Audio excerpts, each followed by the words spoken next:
जी, राम राम नमस्कार आप सभी को। मैं आदर्श कुमावत आप सभी का राजस्थान क्लासेस के यूट्यूब प्लेटफॉर्म पर बहुत बहुत वेलकम करता हूं। आइए दोस्तों, आप सभी की डिमांड पर विस्तृत सिलेबस आ चुका है। पशु परिचर भर्ती का पाठ्यक्रम जो परीक्षा पैटर्न है वो क्या रहने वाला है, दोस्तों किस सब्जेक्ट से कितने प्रश्न बन सकते हैं, सब्जेक्ट का विस्तृत अध्ययन हम इस वीडियो में करने वाले हैं। आपसे निवेदन रहेगा इस वीडियो के एंड तक जुड़े रहेंगे और ये वीडियो पूरा देखने के बाद अपने मित्र को शेयर ज़रूर करना। आपके जितने भी मित्र हैं उन सभी को शेयर करना कि सिलेबस विस्तृत ये है ना। आप जो देख पा रहे हैं एक एक लाइन का, वो नहीं, ये विस्तृत सिलेबस है। चलिए ठीक है दोस्तों, सिलेबस एनिमल अटेंडेंट का, हालांकि वैसे यूँ तो आपको पता है ना सारी जानकारी, एक बार फिर से मैं बता देना चाहता हूँ। देखो, इसके एग्ज़ाम डेट की बात करें, आपको एग्ज़ाम डेट बताए हैं कि जून तक एग्ज़ाम डेट होगा, यानी अप्रैल से जून तक आपको एग्ज़ाम की डेट बताई है। ठीक है, और इसकी योग्यता की बात करें यानी एलिजिबिलिटी की, तो 10वीं पास है दोस्तों। ठीक है, अगर आप 10वीं पास है तो आवेदन कर सकते हैं। यानी अगर आपने वन रक्षक में फॉर्म भरा था तो आप इसमें भी फॉर्म भर सकते हैं। सेम सिलेबस है लगभग। आप इस वीडियो के एंड तक जुड़े रहेंगे तो सारी जानकारी आपको मिल जाएगी जो भी है।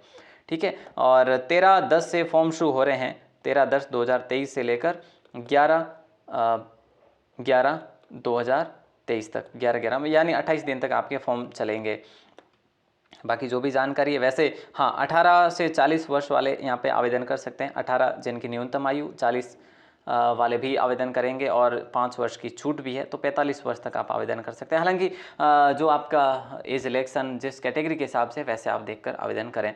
1/1/2024 तक आपकी आयु 18 वर्ष हो रही है तो आप इसमें आवेदन कर सकते हैं। आइए दोस्तों शुरू करें इस वीडियो को, लेकिन उससे पहले आप हमें गूगल पर भी सर्च कर सकते हैं। यहाँ पे आपको फ्री ई नोट्स प्रोवाइड करवाए जाएंगे पशु परिचर भर्ती को लेकर। ठीक है, एग्जाम के लिए महत्वपूर्ण कंटेंट, हमारी तैयारी भी इस चैनल के माध्यम से करवाई जाएगी। ठीक है, ऐप को डाउनलोड कर सकते हैं आप, राजस्थान 360 आपका अपना एप्लीकेशन है। व्हाट्सएप ग्रुप को ज्वाइन करने के लिए आप इस नंबर पर मैसेज भी कर सकते हैं, नाम जिला लेकर, या फिर लिंक डिस्क्रिप्शन में है, डायरेक्टली ज्वाइन भी कर सकते हैं। ज्वाइन क्यों करें? क्योंकि आपको बेहतर तैयारी करवाई जाएगी, बस एक लाइन में ही कहना चाहूँगा। ठीक है, देखिए दोस्तों, वैसे शुरू करें अपने सिलेबस को, तो यहाँ पे बता देना चाहता हूँ। देखो, भाग 2 होंगे। एक तो भाग आपका अ होगा और एक भाग आपका ब होगा। ठीक है, पहले भाग में आपको 105 प्रश्न पूछेंगे, दूसरे भाग में आपको 45 प्रश्न पूछेंगे। कुल कितने? 150 प्रश्न हो जाएंगे और अंक बार इसका 150। एक प्रश्न जो है 1 नंबर का होगा। ठीक है, यहीं पे बात करें, जो आपका नेगेटिव मार्किंग बिल्कुल है 1/4 होगा। जैसे कि अगर 4 प्रश्न आप गलत कर देते हैं तो उसका एक सही वाला काटा जाएगा। ठीक है, ये भी समझ आ गया। अब यहाँ पे जो आपको ये 40% वाला मामला है, ये भी आपको क्राइटेरिया ध्यान रखना होगा। 40% कम से कम आपको बनाने होंगे। अच्छा दोस्तों, हम शुरू करते हैं। अब देखिए, भारांक की बात करें, भाग अ में भारांक है 70%, यानी 105 नंबर। 105 नंबर किस किस सब्जेक्ट से आएंगे ये देखो। राजस्थान राज्य के विशिष्ट संदर्भ के साथ माध्यमिक स्तर का जीके जीएस पूछा जाएगा। दोस्तों, सामान्य ज्ञान में तो ये सब आ ही जाता है। ठीक है, इसमें कोई आपको दूसरा मतलब कोई साइंस लेना नहीं है। दैनिक विज्ञान, दोस्तों मेरा ये मानना है कि दैनिक विज्ञान से 10-12 सवाल पूछे जा सकते हैं। गणित से आपको 20 से 22 प्रश्न पूछे जा सकते हैं। सामाजिक अध्ययन में ये तीनों रहेंगे, भूगोल, इतिहास और कला संस्कृति। ठीक है, तो यहाँ पे देखो, मैंने आपको ये बताया, दैनिक विज्ञान 10 से 12, गणित से 20 से 22। ठीक है, और सामाजिक अध्ययन में ये आ जाते हैं, भूगोल, इतिहास, कला संस्कृति, ये तीनों आ जाते हैं। ठीक है, और इन तीनों की बात करें तो ये आप यहाँ पे 60 नंबर लेके चलो, 60 प्रश्न। ठीक है, और समसामयिकी को आप 15 के आसपास प्रश्न लेके चलो, तो यहाँ पे आपके लगभग सवाल बन जाते हैं 105 के आसपास। दोस्तों मेरा रेशियो ये है, औसतन गणित मैंने ये लगाई है कि इतने सवाल पूछे जा सकते हैं। कैसे? वन रक्षक के आधार पर। वन रक्षक के पेपर में भी ऐसा ही हुआ था। ठीक है, और इसके अकॉर्डिंग आप अपनी तैयारी भी शुरू कर सकते हैं। तैयारी के लिए सर क्या करें? देखो, अगर आपके पास अलग अलग बुक्स हैं तो आप अलग अलग बुक्स भी पढ़ सकते हैं। हालांकि एक मल्टीपल बुक आती है, वो उसके बारे में भी मैं आपको जल्द ही बता दूंगा। अब रहती बात यह है कि सर दैनिक विज्ञान में कौन कौन से टॉपिक रहेंगे, है ना, कौन कौन से टॉपिक, गणित में कौन कौन से टॉपिक रहेंगे, ठीक है। और भूगोल, इतिहास और कला संस्कृति ये किसके संदर्भ में, तो मैं ये कहूँगा राजस्थान के संदर्भ में। देखो एक दो सवाल कोई बाहर की भूगोल से पूछ लिया जाए वो अलग बात है, बाकी राजस्थान के संदर्भ में ही आपको पूछा जाएगा ये जी के पूरा भी। ये करंट जो है ये आपको अंतर्राष्ट्रीय से लेकर अंतर्राज्यीय लेवल तक का, राष्ट्रीय लेवल का, जो अपने प्रादेशिक लेवल का, सब कुछ पढ़ना पड़ेगा इसमें। तीनों है, ठीक है। अच्छा, यहाँ पे हम बात करें इसका अलग से सिलेबस, गणित का अलग से सिलेबस, इन सब का विस्तृत सिलेबस मैं आपके सामने कोशिश करूँगा कि अलग कुछ अलग फॉर्मेट में लेकर आऊँगा, ठीक है, जिससे कि आपको अच्छे से और समझ आ सके। और पीडीएफ ऐसे दे दूंगा मैं, पीडीएफ क्लास से पहले दे दूंगा, ठीक है। ओके, ये तो हो गया आपका। अब आता है भाग ब, जिसमें भारांक 30% है, 45 प्रश्न पूछे जाएंगे। ये पशुपालन से संबंधित जो भी टॉपिक बनते हैं वो ये है। बहुत ईजी है दोस्तों, ज़्यादा घबराने की बात नहीं है। देखो प्रदेश में पशुओं की प्रमुख नस्लें आपको पता है, इसको पढ़ने की आवश्यकता है ही नहीं क्योंकि जी के पढ़ते हैं हम। कृत्रिम गर्भाधान एक आध पेज होगा, बधियाकरण, संकर प्रजनन, है ना, दुग्ध दोहन, दुग्ध श्रवण काल, ये जो है इन सभी का विवरण आपको पढ़ना पड़ेगा। स्वच्छ दूध उत्पादन है एक टॉपिक, पशु और कुक्कुट प्रबंधन टॉपिक है ना, जैविक अपशिष्टों का निस्तारण जो टॉपिक है, संतुलन पशु आहार, पशुओं के लिए कैसा संतुलित आहार होना चाहिए, फसल जो है चारा, फसल वाला जो चारा है वो कैसा होना चाहिए, है ना, जिससे कि दुग्ध उत्पादन अच्छा हो वगैरह, मतलब सबको रिलेट करते हुए ये जो आपको पढ़ना है। चारा का विकास, है ना, स्वस्थ और बीमार पशुओं की पहचान करना, कैसे आखिर आप पहचान करेंगे क्योंकि आपको यही काम करना है। तो पशुओं में अंत और बाह्य परजीवी रोग जो होते हैं वो किस प्रकार के, है ना, किससे होते हैं।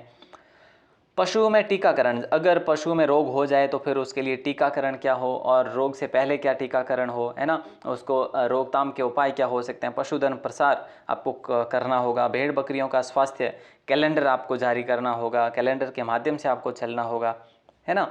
देखो ऊन, मांस, दूध और अंडों का देश व राज्य में उत्पादन और स्थान, प्रति व्यक्ति दूध, मांस, अंडों की उपलब्धता, प्रति पशु दूध की उत्पादकता और ऊन कतरन, बाहर ढोने वाले पशु, ठीक है, कौन कौन से हैं, वर्मी कंपोस्ट खाद क्या है, पशुओं के चमड़े और हड्डियों का उपयोग, पशुओं की उम्र ज्ञात करना, कैसे ज्ञात करेंगे, इन सभी के बारे में आपको पढ़ना होगा। दोस्तों इन टॉपिक्स की मैं आपको सबसे पहले वीडियो उपलब्ध करवाने की कोशिश करूंगा और नोट्स उपलब्ध करवाने की कोशिश करूंगा इन टॉपिक्स की सबसे पहले। तो आप हमारे साथ जुड़े रहिएगा। मेरी पूरी कोशिश है कि मैं आपको 2-4 दिन के अंदर अंदर इन टॉपिक्स की एक पीडीएफ, बढ़िया सी पीडीएफ उपलब्ध करवा सकूं। पॉलीथीन से पशुओं और पर्यावरण को हानि, पशु बीमा, पशु क्रय के समय रखी जाने वाली सावधानियां, पशु मेले, पशु गणना, गौशाला प्रबंधन, साफ सफाई का महत्व और गोबर मूत्र का उचित निष्पादन, उपयोग, पशुधन उत्पादों का विपणन और उपयोग, है ना, डेयरी विकास गतिविधियों और पशुपालन विभाग की प्रमुख योजनाओं के बारे में जानकारी प्राप्त हो। ऐसे कैंडिडेट्स इनको चाहिए पशु परिचर भर्ती की पोस्ट पर। दोस्तों समझ गए होंगे जो भी है, इसमें आपको कुल जो है 30 प्रश्न पूछे जाएंगे। मैं ये मानता हूं कि इन टॉपिक से बाहर एक भी प्रश्न नहीं होगा, है ना, 30 वाले में तो, लेकिन 70 वाले में हो सकता है राजस्थान के संदर्भ को छोड़कर भारत के संदर्भ में भी पूछ लें। लेकिन सेकंड जो पोर्शन है, जो संबंधित पद है, पद से संबंधित है, वो एकदम से आपका परफेक्ट है। अच्छा यहाँ पे हम बात करें दोस्तों 70 और 30, 100%, ठीक है। और इन 100 में से हम बात करें, ये जो वनरक्षक की बात करें ना, ये 30% आपके लिए न्यू है। 30 में भी 5-7% वाले वो जो, इनमें से 5-7% तो आपने पढ़ा हुआ है, आपने जीके में पढ़ा हुआ है 5-7% 30 में से, है ना। आपको, आप अगर देखेंगे ना सारी चीज़ें तो आपको समझ आ जाएगा। और 70% जो है ना वो सेम है वनरक्षक वाला। दोस्तों यहाँ पे वनरक्षक वाला 70% सेम है, तो आप क्यों नहीं इसमें आवेदन करेंगे, बताओ। आप आवेदन करें, आप हमारे साथ जुड़े रहिएगा, आपको बेहतर गाइड किया जाएगा और आपको बेहतर किताबों के बारे में बताया जाएगा। आपको हमारी तरफ से जो नोट्स है, पीडीएफ है ना, जो हमारी क्लासेज है वो आपको अभी से शुरू करवा दी जाएगी तैयारी, है ना। आप यूँ नहीं समझेंगे कि भैया मुझे देरी से, नहीं, आपको अभी से तैयारी शुरू करवा दी जाएगी। और अलग अलग हम बात करें, सामान्य ज्ञान के जो टॉपिक बनते हैं सभी के अलग अलग आपको एक वीडियो बनाऊंगा जो शायद 1 घंटे तक भी जा सकती है। तो आप हमारे साथ जुड़े रहिए। अच्छा दोस्तों, आप गूगल पर जाकर हमें सर्च भी कर सकते हैं, राजस्थान क्लासेज, बस इतना सा आपको नाम लिखना है गूगल पर जाकर, आपको आपकी अपनी वेबसाइट मिल जाएगी, ठीक है। और इसी प्रकार आप अगर ऐप में जाते हैं, यानी ऐप डाउनलोड करना चाहते हैं, तो आपको क्या लिखना है, राजस्थान 360, ओनली राजस्थान 360 लिखोगे तो आपको ऐप मिल जाएगा, ठीक है, वो परमानेंटली हो जाएगा। और व्हाट्सअप ग्रुप ज्वाइन करना चाहते हैं तो आप हमें इस नंबर पर अपना नाम और ज़िला लिखकर मैसेज ज़रूर करें, आपको व्हाट्सएप ग्रुप में ज्वाइन करवा दिया जाएगा। तो उसमें अगर फ्री तैयारी करना चाहते हैं तो यूट्यूब पर और ऐप पर आपको नाम मात्र फीस में आपको PDF वगैरह नोट्स वगैरह प्रोवाइड करवा दिए जाएंगे और वेबसाइट पर फ्री रहेगा, ठीक है। ऑल दी बेस्ट दोस्तों, आप हमारे साथ जुड़े रहिएगा। पहली बार हैं चैनल पर तो चैनल को सब्सक्राइब जरूर करें और अपने मित्रों को शेयर ज़रूर करें। बहुत बहुत धन्यवाद। कमेंट ज़रूर करें आज आपको ये विस्तृत सिलेबस कैसा लगा। धन्यवाद।